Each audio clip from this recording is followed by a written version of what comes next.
1. The world is everything that is the case. 1.1. The world is the totality of facts, not of things. 1.11. The world is determined by the facts, and by these being all the facts. 1.12. For the totality of facts determines both what is the case and also all that is not the case. 1.13. The facts in logical space are the world. 1.2. The world divides into facts. 1.21. Any one can either be the case or not be the case, and everything else remains the same. That, of course, the entire first chapter of Ludwig Wittgenstein's Tractatus Logico-Philosophicus, with its proposition that we might begin with the metaphysics of relations rather than of objects. Right? Facts, for Wittgenstein, are what he calls states of affairs. But those relationships, those states of affairs, are composed in turn of dispositions, of objects. So I want to start from this perspective, this world, world being everything that is the case, and see what happens when we think about the facticity of objects, or in other words, when we try to think objectively about facts, states of affairs. So is there a point, in other words, at which these terms can be collapsed or sort of mise en abîme, where we can take facts as the very ground for assessing the facts on the ground? A phrase that I use advisedly, but to signal from the beginning here some of the politics and the political force of facts, which is a topic that I'll come back to. Now, one point, of course, at which the Tractatus falls into the very sort of self-reflexive tautology it tries to banish from the philosophically meaningful, is at the moment that one recognizes language itself as material. When you recognize words as being objects, as linguistic facts. This is the lesson of the very avant-gardes that Wittgenstein himself personally disdained. But there are states of affairs that obtain under the disposition of words as well as other objects. And the Tractatus itself, I think fortuitously, gives us the opportunity to understand the implications of linguistic facticity. At section 2.12, Wittgenstein asserts the logical formulation that in logic, nothing is accidental. And I forgive my German pronunciation, but you'll see why I want to try to signal these words, even if I mispronounce them. In der Logik ist nicht zufällig. Because the accidental there is precisely what we find lurking. Right? In logic, nothing is accidental, but the accidental is what's there to trip us up when the world is, in fact, everything that is the case. Die Welt ist alles, was der Fall ist. Or when that world divides into facts. Die Welt zerfällt in Tatsachen.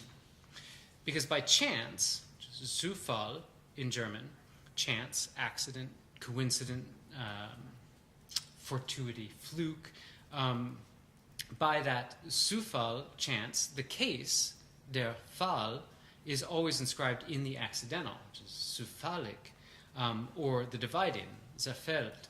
Not to mention that der Falle, right, a trap, a snare, something that trips one up, might lead one to fall, which is fallen in German, like the kind of grammatical error of a tautology. Right? So chance, Zufall, the case, der Fall, accident, zufällig, and trap, der Falle, which might lead one to fall, fallen. And we should remember that in English, the word chance, by mere total chance, there's no etymological connection here at all to the German, descends from the Latin caedere, which means to fall, just as being tripped up or deceived or deluded or eluded is in Latin fallere. Again, no connection to the German fall, but chance, falling, error, multiply, independently, interdependently linked across these languages in this world of linguistic facts. So we find that is a coincidence about coincidence, where coincidence, of course, comes again etymologically from falling in together, right? Co in caedere, to fall in together. Now, Wittgenstein could have used other words, right? Any one text can either be the case or not be the case, and everything else remains the same, we might put it. But the point is just that he didn't, which is precisely one of the lessons that the Tractatus explicitly discusses as well as implicitly enacts. It's not that the world couldn't have been otherwise, that it can't be different, but that for the moment, it's not. Right? The mystical is not how the world is, he writes, but merely that it is. And that realization, at least I think in its complement, prefigures the political stakes that are inherent in this material, if not materialist, philosophy. Otro mundo es posible.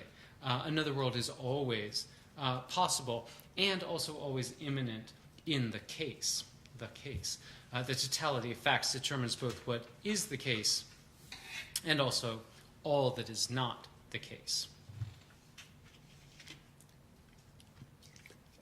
So back in the mid-90s, in another equally impossible world, I'd been working for some time on a series of projects that conflated form and content in various ways. So, for instance, a manual for mid-century office workers on how to file paperwork alphabetically, which I alphabetized according to its own particular system, or a book on vivisection, late 19th century book on vivisection, which I dissected with a scalpel following the procedures that it detailed, or a 19th century grammar book, which I parsed according to its own system of analysis, and so on. And though the vivisection one was pretty lurid, but the others encoded what I found to be strikingly pointed social politics as well. So, for instance, involving the relationship between language and empire. In the case of a grammar book that entered into debates on whether English should be forced into the mold of a Latin grammar, a book that was put in the service of forming certain kinds of state subjects through certain modes of pedagogy and so on, not to mention really quite violent examples that it used to illustrate its grammatical analyses and so on. Or in the case of the office manual, the realization that alphabetizing would have to have been taught at some point, that it wasn't the natural way to organize paperwork, and this is because prior to the Second World War, executives, and especially male executives, stayed with a company for their entire life and had a secretary, female secretary, who would have stayed with them throughout their career, and so you say. Ms. Moneypenny, bring me the Chrysler account, and she'd know right where it was. But as labor relations changed and as work patterns changed, you had temporary workers who were meant to come in and maybe not stay with someone their whole life. And on their day on the job, they had to find that Chrysler account, and it was going to be under C. So there are all kinds of social politics encoded in these sorts of documents, these sort of serious facets, and my formalist interest. But there's also, obviously, I think, a whimsical aspect to these projects that was coming out of my interest in early surrealism and the imaginary solutions of pataphysics. And what interested me was this particular combination of theoretical aspects, which I thought of as a radical formalism, a politicized insistence on form rather than a separation of form and politics. Form as a mode of information in its own right, as itself a kind of content, as well as a sort of curiosity about what might constitute realism as an ethos rather than as a historical style or rhetorical stance. And at the same time, I'd begun investigating the documents of conceptual art, which at the time were much less accessible than they are now. And I'm excited to discover the series of self-reflexive works that Mel Ramsden was doing in the late 1960s, these series of 100% abstract paintings in which he used materials to write out text that offered information about the materials themselves. So this graphite on paper study, 1968, measuring the relative proportions of pencil to paper on that sheet, or an acrylic and colored pencil on paper, respectively, also from 1968. Here's another canvas that reads titanium calcium, 83%, silicates, 17%, which is kind of insider artist's joke or comment on the anti-retinol mandate of conceptual art, since those chemicals named, calcium sulfate with a whitening agent of titanium dioxide and various silicate extenders, right? Titanium, calcium, 83%, silicates, 17%, indicate actually the acrylic gesso primer that's invisible beneath the painted text, but an essential part of the substrate of the painting that makes that text legible in the end. Or for another example, in analyzing the paint on the surface itself, one canvas reads, copper bronze powder, 12%, acrylic resin, 7%, aromatic hydrocarbons, 81%, which I've reverse engineered and would have to be Mayameri brand product number 200, dry pigmenting metallic powder dispersed and suspended in a solution of methyl-methylcrylate polymers in a volatile solvent emulsion. So it's a gesture that is analogous, I think, to Robert Smithson's description of his initial interest in sites and non-sites, which he explains tellingly with the example of the emblematic artist's tube of paint, which is terre de d'oeuvre, reminds us seems to come tidily ready-made to the modern painter. So related to a conceptual tradition that Duchamp comes into, but that in fact conceals a complex history of congealed production. Smithson explains, quote, a sort of dematerialization of refined matter was one of my interests. Like, if you took a tube of paint and followed that back to its original sources, you'd find that it was a rather raw condition. So my interest was in juxtaposing, let's say, the refinement of painted steel against the particles and rawness of matter itself. I'd also, at the time, been tracking the various permutations of Dan Graham's mid-60s poem schema, which, like Ramsden's abstractions, is self-reflexive. It provides this template or an interface which structures the enumeration of the physical and grammatical properties of its own particular printed instantiation. How many nouns, how many adjectives, how many capital letters, what type of paper, etc. As Graham himself explains it, quote, a page of schema exists as a matter of fact materiality. It is a measure of itself as place. It takes its own measure of itself as place, that is, placed two-dimensionally on as a page. I guess hesitation over the pronouns there is telling. But in other words, it's a rhetorically matter-of-fact report on the matter of facts, where the facts themselves are all about matter, are all about their materiality. So these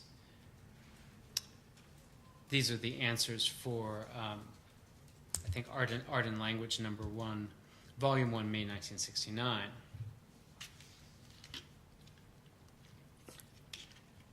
So about a decade or so ago, these various interests came together. It's longer than maybe 2 decades ago, some while ago, these interests come together in a poem that I called Realism, which I thought was going to be the easiest poem I had ever written. For some reason, I thought that the toner cartridge in the Xerox machine would have its ingredients on it, like food, like packaged food has to have. And I was going to take it out and just copy them down and then Xerox that, and voila, realism. Like if you took a tube of paint and followed that back to its original sources. But of course, all that information is proprietary. So instead of 2 minutes, it took 20 months of kind of corporate detective work, requesting stock reports, tracing supplier lists, to import manufacturers, to manifest, to chemical safety data sheets, requesting patents, reverse engineering the chemical processes, and so on, leading finally to zinc oxide, ZZX 2000, manufactured by the Sakai Chemistry Company, used as a photoconductive powder, 88.73%. Silicon resin, KR255, manufactured by the Shin-Etsu Silicon Company, used as a binder, 11.09%. Zinc and tin salts of organic acids, DX255, manufactured by the Shin-Etsu Chemistry Corporation, used as a hardening agent, 0.08%. Copper stearate used as a fatigue preventative, 0.06%. Eosin Y used as an ethanol solution, 0.04%. Fused to cellulose, 68.65%. Water, H2O, 11.25%. Aluminum silicate, kaolinites, 86%. Calcium carbonate, 12%. Diethanol natrimine, 2%. Used as a pigmenting filler, 8.33%. Rosin soap used as a sizer, 3.86%. Chlorine dioxide, 2.47%, aluminum sulfate, 1.94%, residues of cationic softener, which is water, H2O at 83.8%, of a base of C17H35CO2, NCH2CH2, NHCH2CH2OH, 53.84%, stearic acid at 28.99%, palmitic acid 17.17%, aminoethyl-ethanolamine 11%, sucrose oxyacetate 4.98%, POE 15 taloamine used as a surfactant 0.2%, sodium chloride used as a viscosity controlling agent 0.02%, and defoamer, which is water, H2O at 81.61%, pale mineral oil of a union oil number 105, 5.16%, hydrophobic silica, Cuso WR82 at 0.62%, and N-prime ethylene bidisteramide 280 wax 9.3%, non-ionic emulsifier, an equal weight basis mixture of polyoxyethylene 2 sterile ether, Atlas Bridge 72, and polyoxyethylene 10 sterile ether, AB 76, having an HLB of about 9.5210 at 3.31% combined to 1.87%, with miscellaneous foreign contaminants at 1.63%. And then I proceeded to do the same thing for a variety of different substrates. So the particular ink and paper for a variety of different books and magazines. This from Chain magazine in the 90s, serial edited by Jenna Osman and Juliana Spar. Did 2 different types of outdoor billboards, commercial billboards, iPhone touchscreen. There's an audio version for CD, 16 millimeter film, data projection, one for the specific white painted walls of the new Granoff Center for the Creative Arts at Brown University, and so on, including a bespoke rug commissioned by Simon Morris. And even there, though, I got to work directly with the engineers at Bazaar Velvet, London's premier luxury rug designer. I got to handpick the herd of sheep that would supply the wool. This is Tibetan merinos. As it happens, I started to read about a half dozen books on wool chemistry, and here again we see the impressive politics where we might least expect it. There are plenty of books on modern genetics that were actually helpful for this, but so were books from hundreds of years ago. I got to decode wonderful British termes de métier like Glauer salts.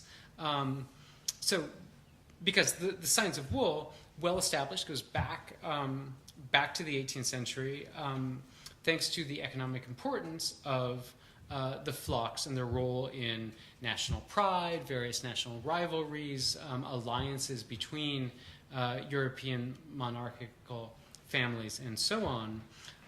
And with those international politics still at issue, as I learned trying to track down Indian pigment suppliers in what is a largely unregulated and undocumented market, both in terms of corporate oversight as well as worker safety. So, even as I've become more serious in my research and the methodologies and practice with this project, that expansion of media across the project returned it, I think, as a whole to its absurdist pataphysical origins. I mean, once I found myself making a rug, I knew things had gotten out of hand. So I had to figure out a checkmate that would free me from was potentially this sort of endless endgame proliferation of these projects. And people would ask, "Oh, can you do one for my website?" Not realizing that would be a commitment of most of a year of work. So I want to display today the final fact, though I need your help because this is only true if it is read silently and not out loud.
So these are the relative proportions by molecular mass of the neurotransmitters activated by reading the text, right? This is your brain looking at and assessing itself.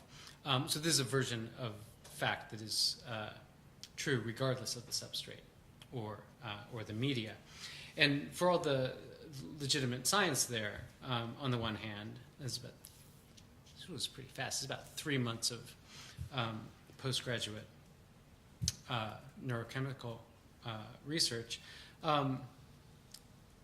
There's also, I think, a sort of serious politics to these works as well, and maybe worth remembering that Wittgenstein's metaphysics ends with an ethics. And I take these politics and I take these ethics to be twofold.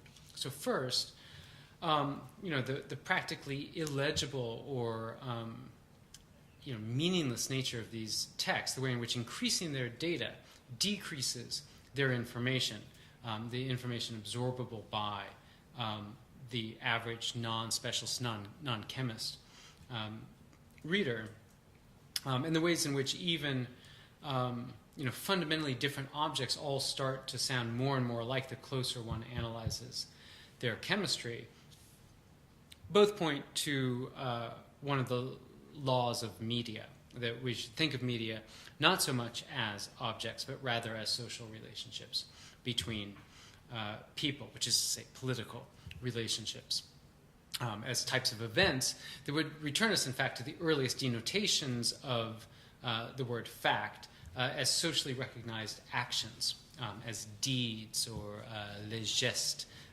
in the chivalric sense, which is a definition that's very close to the Latin factum, a deed, an action, an event, an occurrence, or in post-classical Latin also, something that has really occurred as opposed to something speculative, something that is, in fact, actually the case, right? The world is everything that is the case. It is the totality of facts where facts are already originally the case. So Wittgenstein's opening, a kind of tautology, it's the very type of proposition that he goes on to exclude from meaningful statements.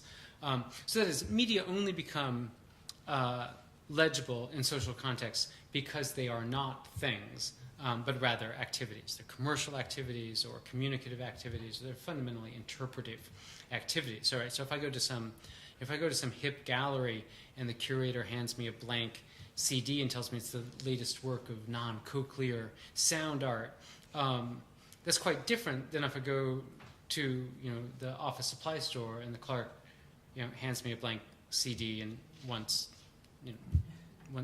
99 cents in return, even though they are identical objects. They are, in fact, hydrophobic solid dye resin sheets varnished with 5 micrometer thick acrylic laminae of epoxy polymer methylacrylic acid, which is C18H32O4, and benzophenone, C13H10O, spin coat lacquer doing and coated skein grooved 0.067 micrometer thick pellicle of gold, AU sputtered to an aryl nitrogen stabilized kyanine, which is CHCH equals CH, and dyed to a 1.2 millimeter thick center punched clear polycarbonate substrate of C16H14O3. To be precise. So media, I want to argue, are aptly named not because they bear messages between readers and writers, or because they communicate an artist's ideas, but rather because they negotiate our socially mediated experience, including our experience of physical objects. And then second, that the politics of states of affairs, that disposition of objects in the world, can be read into the chemical record, in the facts of the matter. The molecular array betrays whole hosts of grosser events, so that the physical fact of these objects can be read as symptoms of larger structures. So if you take, for instance, one of the versions of fact for printed Xerox, which begins ink on an 8.5 by 11 inch. Right away, trim size of the substrate betrays whole histories, right? Standard US letter size, what I have here, in comparison with an A4 sheet, say which is 8.27 by 11.69 inches. That's a 3.1763 square inch difference, but one that suggests larger issues. So the A4, like the whole A series of trim sizes, right, based on the square root of 2, basically paper cut in half, is similar to itself. So that is, they are scalable dimensions. This is a popular 18th century math problem with all of its connotations of Enlightenment, reason, and rational relationships, neoclassical aesthetics of symmetrical harmonies. And the idea for this trim standard goes back to Georg Lichtenberg, who, maybe incidentally, pioneered the investigations into electrostatic phenomenon that led directly to the photocopier, for which the A4 type paper sizing he proposed is perfectly suited, since its scalable ratios allow things like the perfect fit of 2 pages of an open book to be reduced onto a single sheet, something that US letter size, this paper, doesn't do very well or has to be tweaked every time to accomplish. Though the A4 comes down to us indirectly from Lichtenberg through the 1922 German DIN 476, the Deutsches Institut für Normung, all its connotations of, kind of put this nicely, Prussian efficiency and industrialization. It's adopted as ISO 216, so that 8.27 by 11.69 inches becomes the office norm everywhere in the world after World War II, except in North America. And Mexico has a complicated partial adoption we don't need to go into.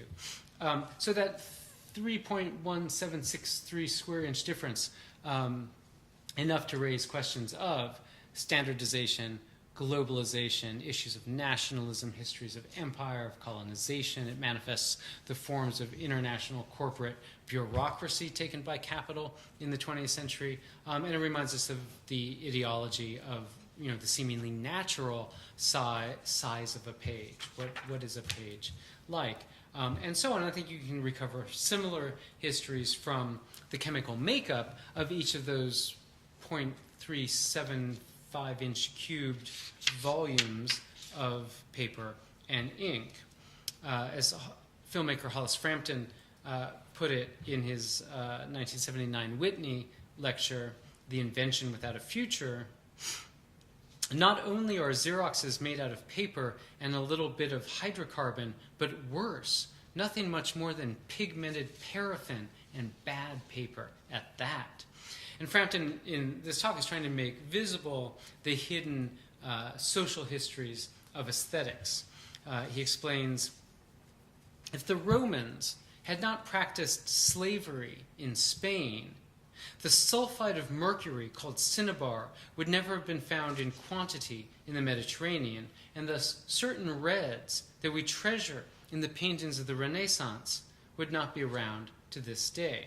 And recall here Robert Smithson's site specificity, like if you took a tube of paint and followed that back to its original sources, you'd find it was in a rather raw condition. Oh, I'm thinking about the size of pages. This is a Vito Acconci poem, which would be quite different if we tried to reproduce it for an A4 rather than an 8.5 by 11 inch typing paper.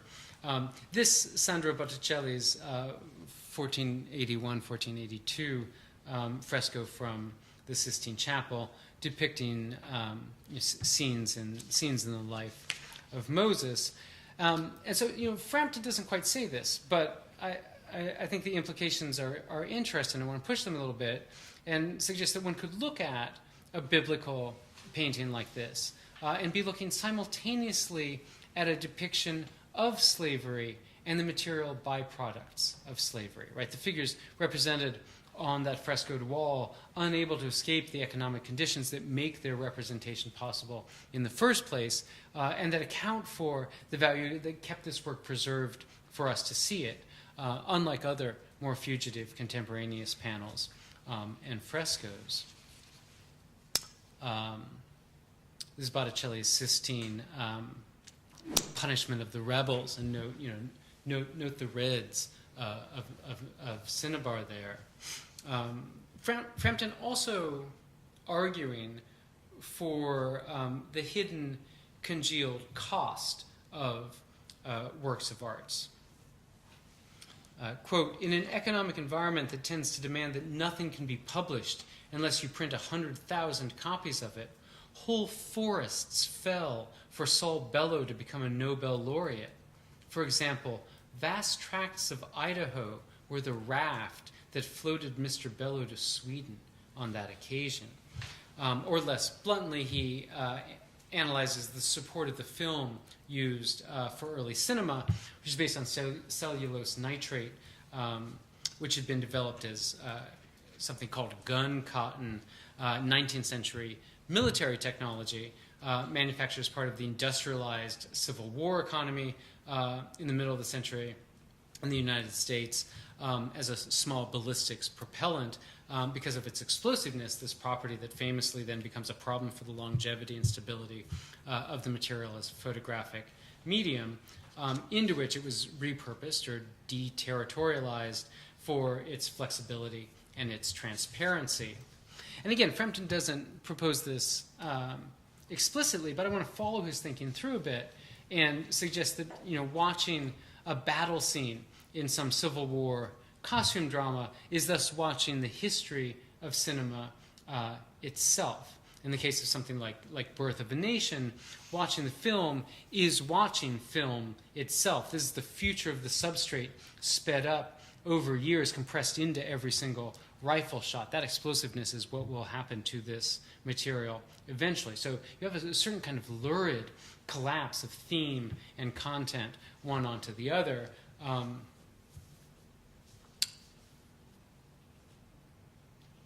that I think we could read back in less lurid ways into the more austere, less figurative works that I've described.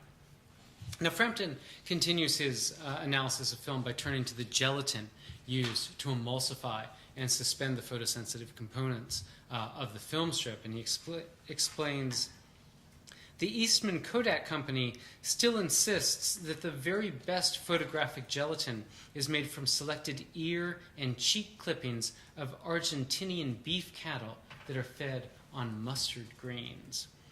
The mustard greens give them the chemicals that get their chemicals just right. But that gelatin could only become available in quantity after a specific economic moment had been reached in the West. That was the development of vast latifundia for the raising of beef cattle in the western United States and Argentina. The gelatin was, again, a fallout from a process of exploitation of an entirely different kind.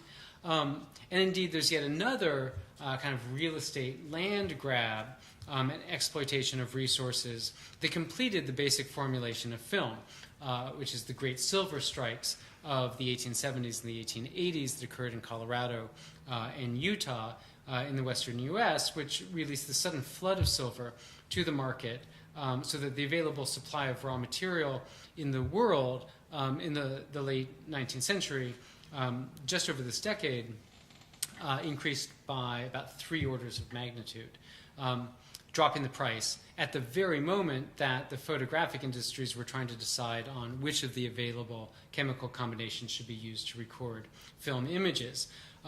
So as the industry is debating various salts and metals, it settles on silver halide, which seemed to make sense at the time, but which was ultimately this very costly choice, since in retrospect those yields were an anomalous spike at just that historical moment.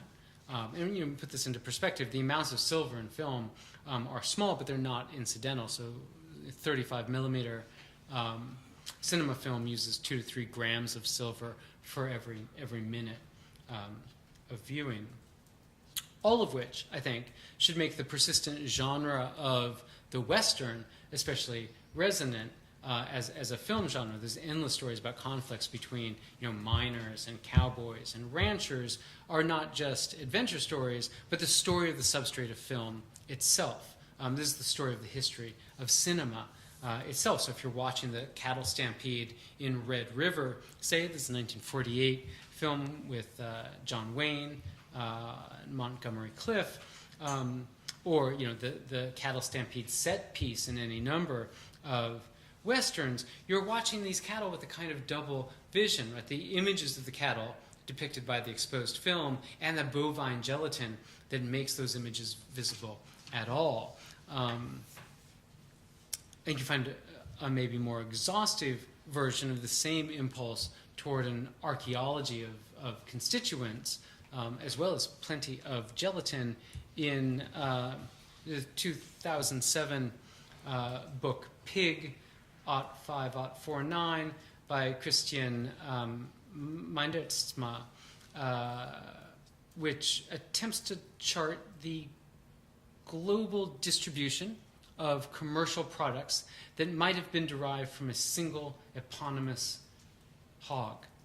Pig number 05049 from flock 6370.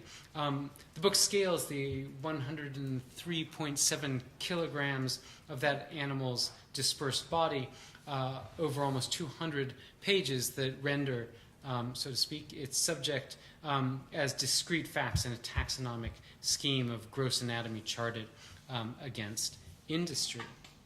So the book cross-references skin, bones, muscle, internal organs, blood, fat, etc., to fertilizers, healthcare products, beauty supplies, tobacco products, and so on, and so on.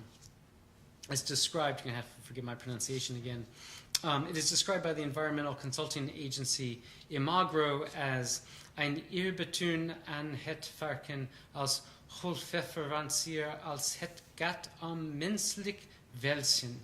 An honor roll to the pig as a royal purveyor of human well-being. It's a project that charts this world of porcine ubiquity from all the expected foodstuffs, bacon and things, to marshmallows, to beer, to bullets, batteries, teacups, tambourines. The inside, eventually, this domesticated barnyard swine eventually exploded and expanded to contain us within the most civilized domestic interiors. It's fat and bones and blood contributing to paint, to plaster, to, we don't have it here, to wallpaper, bronze fittings, types of construction, concrete, floor polish, not to mention the brushes and the rollers used to apply and smooth those surfaces. But that extrapolation also encompasses the very book that documents the animal's participation in its own substrate. This is paper sizer, binding glue, ink, photo offset materials, etc. So you get this distanced, mock objective mode of Pig '05, '409 in conjunction with its eco-political argument and its sort of flashpoint implications for something like religious observance and bias, right? Pharmaceutical pill capsules, it turns out, are not halal, all coming together in this self-reflexive, self-encompassing structure that I think is a good reminder of my basic argument here today. That on the one hand, the factual is often deployed as a style, right? Pits structure against content, as when Ed Ruscha professed about his mock forensic book, Royal Road Test. I don't have any message about the subject matter at all. They're just natural facts. That's all they are. But that division, on the other hand, can't really be sustained. And I don't mean this so much in the Olson-Creeley sense of content and form as extensions of one another, but simply in the sense that form carries the sort of information we usually attribute to content, which is itself always structured by the instantiating context of its materiality, of its facticity. So let me end with one final example of how that context can short-circuit the ostensible gap between the abstracted, immaterial, deodorized space of imagination and the dirtiest mud and muck in both the literal and figurative senses of that word. In an essay basically on labor relations in the video game The Sims, Mackenzie Dworkin notes that computer processors, video game consoles, personal computers, rely on semiconductors, which rely in turn on tantalum, which is an especially excellent conductor of heat and electricity. Work explains the tantalum was quite possibly refined from coltan, which is short for columbite, tantalite, dug out of the ground in the Congo, which has plenty. The Okapi faunal reserve in the Congo is home to gorillas, monkeys, and elephants, as well as the okapi, a rare relative of the giraffe. Thousands of mbuti, or pygmies, also live there. Their livelihood is compromised by the coltan miners who dig what one journalist called SUV-sized holes in the mud, out of which they can extract about a kilo of coltan a day. A kilo of coltan was worth $80 during the technology boom, and there was a worldwide shortage of the stuff, which even delayed the release of the Sony PlayStation 2. And Work's point is that that abstracted, detached, cleanly virtual world of game space is implicated in the global logistics that make modern corporate capital function, and that the clean, well-lit, rule-bound space of the video game is inextricably bounded with this very dirty, ugly, unpredictable material world. And we might recall, I think, that from about the 16th century to the 18th century, fact primarily denoted, quote, an evil deed, a crime, the perpetration or commission of a crime. It's a sense we still retain in the legal phrase after the fact or ex post facto. It's after the crime. But for Work, the virtual landscape of the video game produced by the tangible geographic landscape, right, that it could represent. So someone playing a video game, again, he doesn't quite say this, but I want to push his argument just one step further. Someone playing a video game about, say, African mercenaries is reenacting the sorts of very real violence that the sale of coltan funded in the Civil War that followed the collapse of the Mobutu Sese Seko regime in the Congo. And indeed, there is, in fact, an old Mac computer game titled Congo, based on a 1995 film by Frank Marshall, which is based on a genre thriller by Michael Crichton, which the producer describes as, quote, the ultimate first-person jungle adventure. As a special operative for the Travacom conglomerate, ventured deep into the unexplored Congo on a quest for rare diamonds hidden within the legendary city of Zinj. Astonishing special effects and 3D graphics plunge you headlong into this deadly gauntlet. Experience exotic jungles, raging rivers, subterranean caves, active volcanoes, and deadly adversaries. Armed with an arsenal of high-tech devices, you must rely on strategy, quick thinking, and puzzle-solving skills to survive. Hang on for an unforgettable adventure where you are the endangered species. And those endangered species were revenant as well in games like Zoo Tycoon 2, where you could conserve animated representations of the very animals, these gorillas, giraffes, and elephants, that are killed and endangered by the very game that you were playing. All right, so this unsettling irony, right? The materials displacing, get these materials that are displacing certain species, these elements and minerals displaced to your microprocessor that permit those animals to return as ghostly virtual images in a simulacrum of the zoo that might have momentarily saved them from their extinction. But the fact of the matter is that even if you're not porting, cheesy retro games, the violence of an adventure game like Congo, the exiled gorillas of Zoo Tycoon, are, in fact, what you look at every time you turn on your computer. They're what you hear every time you answer a cell phone call. They're what ghosts up every time I project a PowerPoint image. They're what's broadcast and read in the wireless signals that are passing through us all in this room all day. They are, in fact, the facts in logical space. Okay, thank you.